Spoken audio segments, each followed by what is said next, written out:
The women, they are trying to work hard day and night, morning and evening. Makeup and this and this and this and this bag and this costume and this dress and this.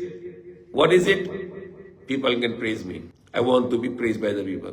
When the woman come out without covering herself and she's trying to beautify herself and the shaitan go with her and shaitan will let people to attract to her.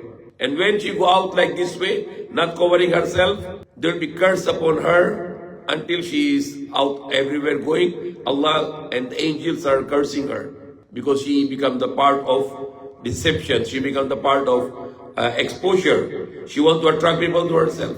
What the Prophet Muhammad ﷺ said, if a man look at the woman with the lust, he look the woman with the lust, he already committed fornication with her.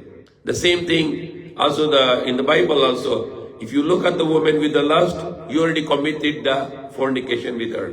So what is the right for the woman? She should cover herself to go. So no one can look at her. She cover herself. She'll not be publicized herself. Rather, she'll cover herself. And that woman, Allah bless her. And Allah mercy on her. And Allah is very pleased with her.